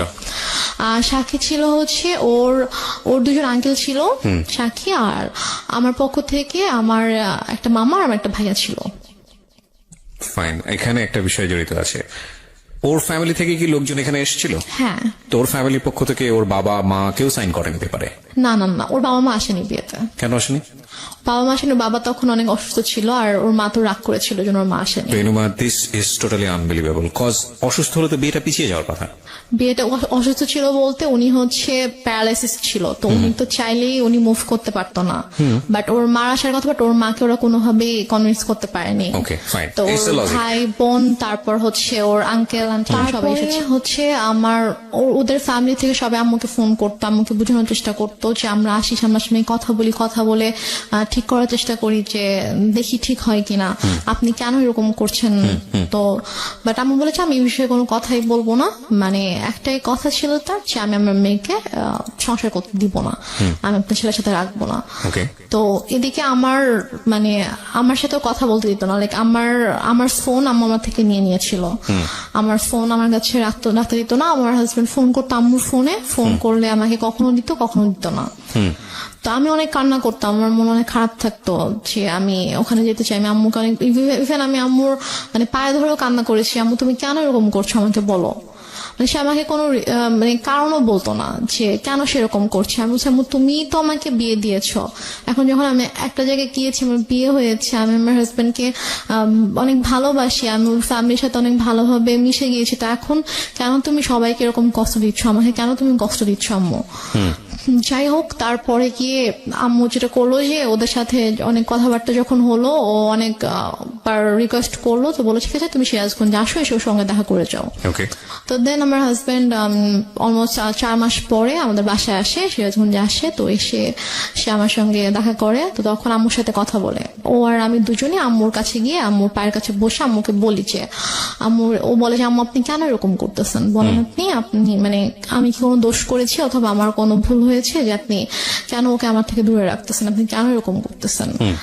আমি বলেছি না, আমি কোনো কথা শুনবো না, আমি তখন ভুল করছি, আমার বাচ্চা মেয়েকে বিয়ে দিচ্ছি, এখন আমি বুঝতেছি যে আমার ছোট একটা মেয়েকে এভাবে এত কম বয়সে বিয়ে দেওয়া উচিত হয়নি। এখন আমি চাই সে পড়াশোনা করবে, পড়াশোনা শেষ করবে, করে এস্টাবলিশড হবে, দেন সে চাইলে তার পছন্দ অনুযায়ী কাউকে বিয়ে করবে, কিন্তু আমি যেটা ভুল করেছি আমার সেই ভুলটা শুধরাতে হবে। সে ওর সাথে সায়দার সাথে অনেক রুড বিহেভ করে। আপনি কি করেন ওই সময়টাতে? আমি জাস্ট তখন আমি ওকে নিয়ে আমার রুমে চলে আসি, এসে বলি যে তুমি এখান থেকে চলে যাও, এভাবে অপমানিত হওয়ার কোনো মানে হয় না, তুমি চলে যাও, মাসা লাগবে, আমি তো আম্মুকে বুঝাতে পারি, আমি চলে আসবো। আপনাদের আর কোনো আত্মীয়স্বজন ছিল না আশেপাশে যারা আপনাদেরকে বিয়ে দিয়েছে, তারা কোনো স্টেপ নিচ্ছিল না? কেউ তো কিছু জানতো না, আর আপুর সাথে তো আমার টোটালি কথাবার্তা ওরকম কথা হতো না, কারণ আপুকে আম্মু বলেছিল যে আম্মু আমাকে বিয়ে দেয়নি, আমি নিজের ইচ্ছে বিয়ে করেছি, আমি মানে আমি পালিয়ে গিয়েছিলাম, সেখান থেকে আম্মু আমাকে নিয়ে এসেছে, নিয়ে এসে আমাকে বিয়ে দিয়েছে। ওকে। ওই জন্য আপু রাগ করে আমার সাথে কথা বলতো না আর কি। আর আমি যে তারপরে যে আমি কারো কাছে হেল্প চাইবো অথবা ফোন করবো, ওয়েট আমার ছিল না। আমি যে কোথাও একা একা বাসা থেকে বের হয়ে আমি যে কারো কাছে একটা যাবো, গিয়ে যে আমি খুলে বলবো ঘটনা, অথবা আমি যে বাসা থেকে পালিয়ে চলে যাবো ঢাকায়, ওইরকম তখন হয়তো আমি অনেক ছোট ছিলাম, ওইরকম কোনো সাহস আমার ছিল না, অথবা আমি যে যাবো এরকম কোনো সিচুয়েশন ছিল। বেসিক্যালি যে আমার হাজবেন্ড কিছু করেনি, সেটা হচ্ছে যে ওরা খুব ভালোভাবে বুঝে গিয়েছিল যে আম্মুর সাথে যদি ওরা লাগতে যায়, ঝামেলা করতে যায়, তাহলে ওরা অনেক ভালোভাবে ঝামেলায় পড়বে, কারণ আম্মুদেরকে ভালোভাবে পেঁচাবে, ঝামেলায় ফেলবে।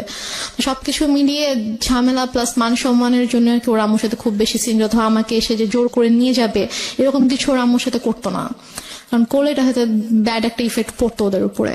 তো এই কারণে আর কি ওরা করতো না। তো তারপরে গিয়ে যেটা হয় সেটা হচ্ছে যে আম্মু ওকে ভাবে বলে যে ঠিক আছে, মানে আম্মু যখন দেখছে যে না ওরা বারবার ট্রাই করছে যে নেওয়ার জন্য ট্রাই করছে আমাকে, তো তখন আম্মু ওকে একটা শর্ত দেয়, আমার হাজব্যান্ডকে একটা শর্ত দেয়, এবং আমার আম্মু জানে যে এই শর্তটা কখনোই ও মানবে না।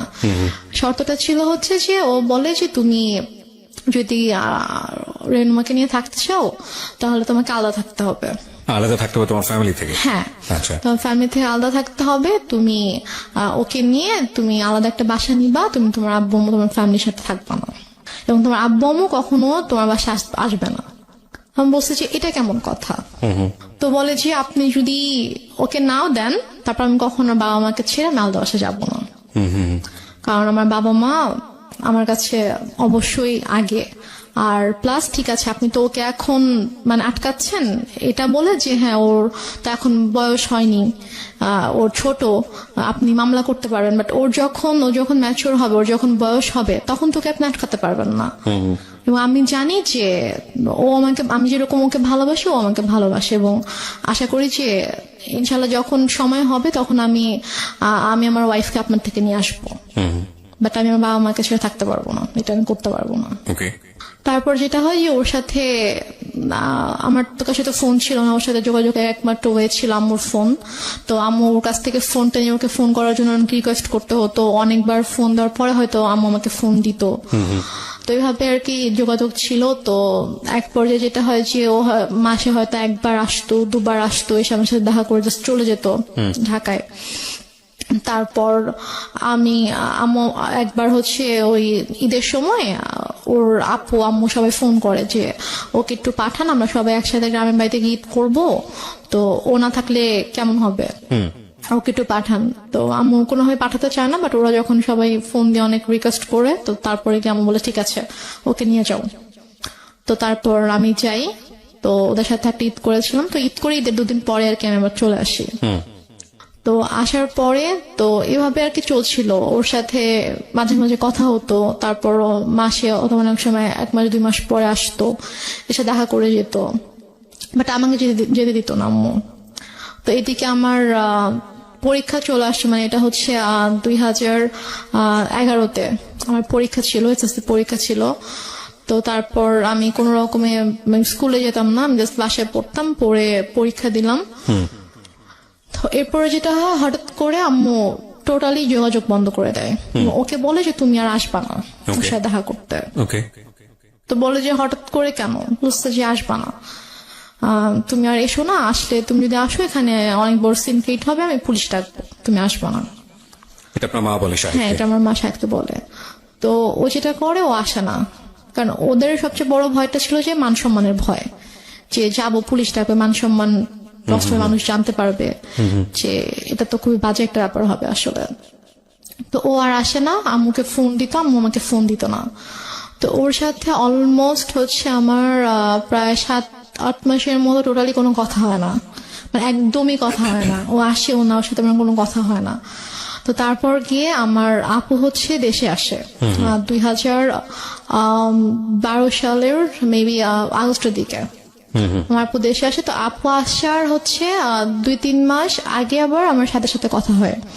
আমি আম্মুর ফোন থেকে ওর সাথে কথা বলি। তো মানে আম্মু যখন জানতে পারে যে হচ্ছে আপু আসতেছে, তখন আর কি ওর সাথে কথা বলে জি যে তো ওর আপু আসতেছে, তো ওর আপু যদি আসে, মানে আপু বলছিল যে ঠিক আছে, তো যেহেতু বিয়ে করে ফেলছে, মানে আপু জানে যে আমি যেখানে আছি আমি অ্যাকচুয়ালি কিভাবে আছি আম্মুর কাছে এটা জানে না। আপুকে বলা হয়েছে যে ওর তো শ্বশুর শাশুড়ি ভালো না, ও শ্বশুর বাড়িতে থাকতে সমস্যা হয়, তো ছোট মেয়ে এর জন্য ওকে নিয়ে আসছি, ও এখানে থাকবে, পড়াশোনা করবে, তারপর গিয়ে হয়তো ঢাকায় ভর্তি হবে। আচ্ছা এটা বলছে যে তা তখন যাবে, এখন তো ছোট অনেক। তা আপু জানে এটা, আপু মোটামুটি তখন নর্মাল হয়েছে, আমার সাথে মোটামুটি একটু কথা বলে। তো তারপর আর কি আপু যখন আসে, তা আপু আসার আগে আবার ওর সাথে সে নর্মাল হয়ে যায়, কারণ আপুকে তো দেখাইতে হবে। মানে তার প্ল্যানিংটা ছিল আসলে অন্যরকম, সেটা আমি বললে বুঝতে পারবেন। তো সে যেটা করে, সে সাহেদের সাথে কথা বলে যে বাবা যাই হয়েছে তুমি আসো, তুমি সিরাজগঞ্জে আসো।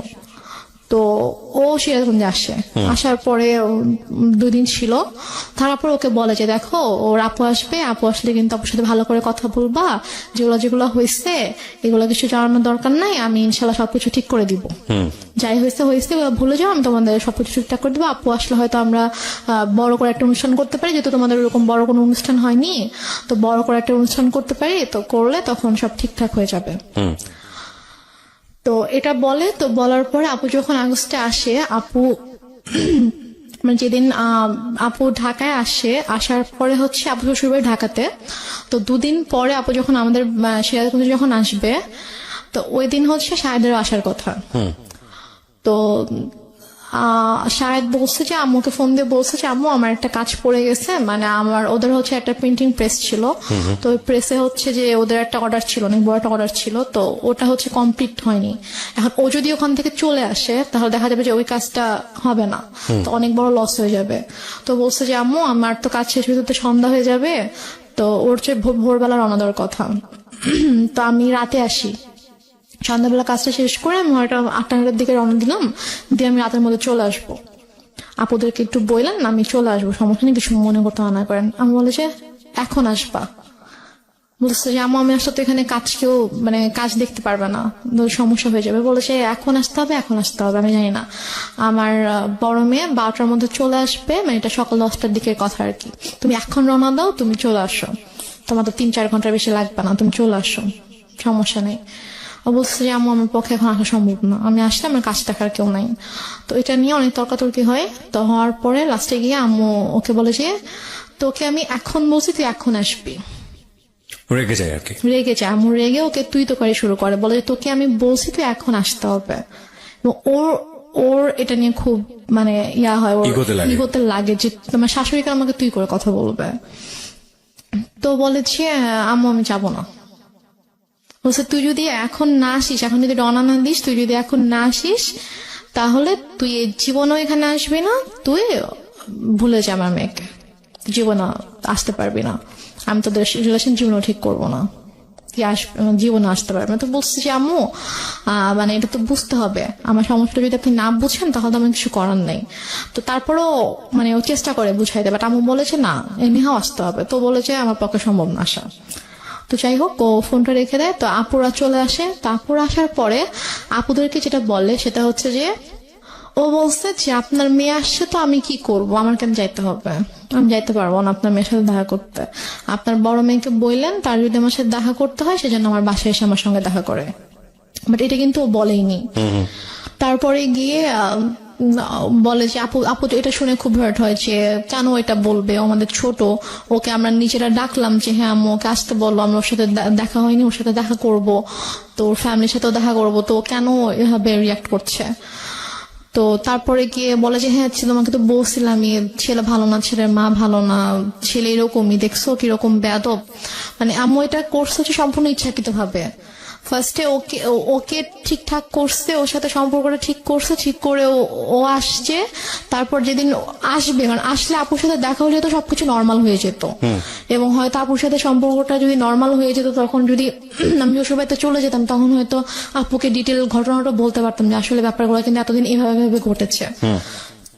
আম্মু আসলে এটা চাইনি যে আমাদের সম্পর্কটা স্বাভাবিক হোক এবং আপুর সাথে ওর সম্পর্কটা স্বাভাবিক হোক। তো ইচ্ছাকৃত ভাবে আম্মু এরকম সিনক্রেটটা করেছে। তো আপু ভাইয়া তো অনেক রেগে গেল। রেগে যাওয়ার পরে বলতেছে যে ঠিক আছে বাদ দেন, এই ছেলের সাথে আসলে দরকার নেই, সংসারের দরকার নেই, ওকে ইয়া করেন, ডিভোর্স পেপার পাঠিয়ে দেন। বাট আপনি তখন কি বলছিলেন? আমি তখন বলছি যে আমি তো ডিভোর্স দিব না। আমাকে ভাইয়া জিজ্ঞেস করছে যে তুমি কি বলো, আমি বলছি আমি ডিভোর্স দিব না, কি করবা? আমি বলছি আমি ওখানে যাবো, আমি ওদের বাসায় যাবো। তো বলছে যে আমি তখন বলছি যে দেখছো কিরকম নির্লজ্জ মেয়ে, এইভাবে নিজের বোন ভাই মাকে অপমান করছে ওর জামাই, আর ও এরকম জামাই সাপোর্ট করে কথা বলছে, এখন ওখানে যেতে চাচ্ছে, কত বড় খারাপ মেয়ে, নির্লজ্জ মেয়ে, এগুলো বলছিল আর কি। তো তারপর গিয়ে ভাইয়া বলে যে তুমি কেন যেতে চাও, যে তোমার ভাই আপুকে অসম্মান করছে। আমি আমি মানে বলতে নিচ্ছিলাম যে ব্যাপারটা কিরকম হয়েছে, বাট আমি আম্মুর ভয় বলতে পারছিলাম না, যে আমি যদি বলতাম যে ঘটনাটা এরকম হয়েছে তখন আম্মু তো এটা নিয়ে অনেক সিনক্রেট করতো। তো দেন আর রাতের বেলা আপু বলছে যে আমি ভাবছি যে রাতের বেলা যখন ঘুমাতে যাবো, আম্মু যখন ঘুমিয়ে যাবে তখন আমি আপুকে গিয়ে বলবো যে আপু ঘটনাগুলো কিন্তু এরকম এরকম হয়েছে, তুমি ওকে ভুল বুঝো না, তুমি ব্যাপারটা প্লিজ সলভ করো, আমি এটা বলতে চেয়েছি। তো তারপর রাতে যখন আপুকে বলেছি আপু আমি তোমার সাথে ঘুমাবো, বলছে আচ্ছা ঠিক আছে। তো আম্মু যেটা বলে যে তোমরা 2 বোন ঘুমাবা, চলো আমরা 3 জন একসাথে ঘুমাই। আম্মু হয়তো বুঝতে পেরেছে যে আমি যদি আপুকে কিছু বলে দেই, রাইট রাইট, ওকে। তারপর বলে যে আমি তোমাদের সাথে ঘুমাবো। পরে আমি বলছি যে না, আমি আর আপু ঘুমাবো রুমে, আর খাটে তো 3 জনের জায়গা হবে না। আপুর তখন বেবি ছিল 2টা, তো আপুর যে বড় বেবিটা ওর বয়স ছিল 2.5 বছর, তো ওর বাবার সাথে ঘুমাবে আর কি। তো আমি বলছি যে আমি আর পিচি বাবুটা আর আপু ঘুমাবো, তো বেডে তো জায়গা হবে না। সমস্যা না, আমি ফ্লোরে ঘুমাচ্ছি, তোমরা 2 জনই শুধু গল্প করবা, মাকে নিবা না গল্পে, মানে সেরকম বলতেছে। তারপরে এখন ওখানে তো আর মানা করার কিছু নাই, সেভাবে বলছে। আপু বলছে ঠিক আছে আসো, সমস্যা নেই, আসো ফ্লোরে ঘুমাও। তো সে ফ্লোরে বেড করছে, আমি আপুকে বলতে পারলাম না, যে যেটা বলতে চেয়েছি বলতে পারলাম না। তো তারপর আমি অনেকবার চেষ্টা করেছি, আপু যে কয়দিন দেশে ছিল, আপু আমাদের বাসায় 2 দিন ছিল, তো ওই 2 দিনেও পারিনি। তারপর আপু যাওয়ার আগে যখন আমি ঢাকায় এসেছিলাম আম্মুর সাথে আপুর শ্বশুর বাড়িতে, তখন আমি বলার চেষ্টা করেছি, আমি সুযোগ পাইনি, মানে আম্মু আমাকে সুযোগটা দেয়নি, আমি আপুর সাথে একা কোনোভাবে কথা বলবো ওই সুযোগটা দেয়নি। ঢাকায়ও যখন আমরা ঘুমিয়েছি, আম্মা আমাকে নিয়ে ঘুমিয়েছে একটা রুমে, আপুর সাথে যখন দিনের মধ্যে স্বাভাবিকভাবে ওরা অনেক বিজি ছিল, তারপর আমি ট্রাই করেছি, সুযোগও পেয়েছি অনেক, বাট আম্মু কোনো না কোনো ভাবে আমাকে কথা বলতে দেয়নি আর কি। তো আমি যাই হোক আমি কথা বলতে পারিনি। তো আপু চলে গেল, আপু চলে যাওয়ার পরে এটা হচ্ছে 2012 সালে আপু সেপ্টেম্বরের দিকে চলে গেল। তো যাওয়ার পরে ওর সাথে ওই আগস্ট থেকে কিন্তু আমার আবার কোনো যোগাযোগ নেই। তো হঠাৎ করে 2013 সালের এপ্রিলে হঠাৎ করে আমার কাছে ফোন আসে যে আমার শ্বশুর অনেক অসুস্থ, উনি হসপিটালে ভর্তি, এবং ডক্টর বলেছে যে হয়তো 2-1 দিনের মধ্যে, মানে আইসিইউতে ছিল, যে 2-1 দিনের মধ্যে হয়তো সে আর ইয়া করবে না। তো উনি নাকি যখন মানে অসুস্থ হয়ে যায়, আইসিইউতে যাওয়ার আগে নাকি উনি বলেছে যে মানে আমাকে দেখতে চায়, আমার কথা বলেছে যে ওকে একবার দেখতে চাই, ওকে একটু নিয়ে আসো। তো এই জন্য ওরা আবার ওদের বাবাকে প্রচন্ড ভালোবাসতো আর কি। তো ওরা সবাই আম্মুকে ফোন দিয়ে মানে এটাও বলছে, আন্টি আপনার পায়ে ধরি প্লিজ আপনি ওকে পাঠান, ওকে আব্বু দেখতে চাইছে। তো আম্মু কোনোভাবে রাজি হয় না, আমি অনেক কান্নাকাটি করে আম্মু প্লিজ যেতে দাও। আমার শ্বশুর আমাকে অনেক আদর করতেন, মানে আমি ওনাকে বাবা ডাকতাম, আমার আব্বুকে আমি বাবা ডাকতাম। তো মানে উনি আমাকে খুবই আদর করতো। তো আমি যখন শুনি যে এরকম অসুস্থ, আমার খুবই খারাপ লাগে। এবং আমার বাবা মারা যাওয়ার পর থেকে আমি যে কদিনই ওনার সাথে ছিলাম, আমার কাছে জাস্ট মনে হয়েছে যে এটা আমার বাবা। তো আমি আম্মুকে অনেক রিকোয়েস্ট করি, তারপর ওরাও তো কন্টিনিউয়াসলি ফোন দিচ্ছিল। তারপর আমি বলে ঠিক আছে আমি ওকে নিয়ে আসতেছি, আমি নিয়ে যাবো, আমি নিয়ে আসবো, তোমাদের আসতে হবে না। তা আম্মু আমাকে নিয়ে ঢাকায় আসার পরে তো হসপিটালে ছিল আম্মু 2 দিন ছিল। 2 দিন বলতে যেদিন গেলাম ওই দিন, আর পরের দিন বিকালবেলা আম্মু বলে যে আমার ভাল লাগতেছে না, আমি চলে যাই, ও আর 2 দিন থাকুক, 2 দিন পরে ওকে দিয়ে এসো। এটা বলে তো আমি হসপিটালে ঢাকায় আসি, হসপিটালে শ্বশুরকে দেখার জন্য। তো আমি 2 দিন আমার মা ছিল, তো থাকার পরে মা চলে যায় এবং আমার হাজবেন্ডকে বলে যায় তুমি ওকে 2 দিন পরে দিয়ে এসো। আচ্ছা, তখন কি আপনার বোনরা চলে গেছে কানাডাতে না? তখন আমার বোনরা তো জাস্ট 1 মাস ছিল। ওকে, চলে গেছে তারা? হ্যাঁ, আপু চলে গেছে। আপু চলে গিয়েছে সেপ্টেম্বরে। এটা হচ্ছে এপ্রিলের ঘটনা। জি। এপ্রিলে হসপিটালে গিয়েছিলাম।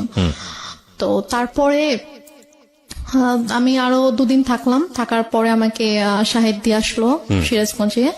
তো দিয়ে আসার পর আবার ওই যেরকম যোগাযোগ নেই, যোগাযোগ বন্ধ। তো এর মাঝেই আর কি হসপিটাল থেকে ব্যাক করার কয়েকদিন পরে আর কি আমার এনআইডি দেয়, এনআইডিটা পাই। তো পাওয়ার পরে আম্মু আর কি একজন লয়ারের সঙ্গে কনসাল্ট করে দেন আমার ডিভোর্সের পেপার রেডি করে আর কি। এটা কি আপনি জানতেন? এটা আমি জানতাম না। Okay. মানে আমি জেনেছি যখন আমার কাছে পেপারসটা নিয়ে এসেছে, তখন আমি জেনেছি যে অনেক সময় সব রেডি করে দেন আমার পেপারস নিয়ে আসছে, যদি তুমি এখানে সাইন করে দাও। তো আমি বলছি কিসের পেপারস? তো বলেছে যে এটা ডিভোর্স পেপার। তো আমি বলেছি যে আমি সাইন করব না, তোমাকে সাইন করতে হবে। আমি বলছি না আম্মু, আমি করবো না সাইন। তো তারপর আম্মু আমাকে ফোর্স করে, আম্মুর সাথে একটু তর্কাতর্কি হয়।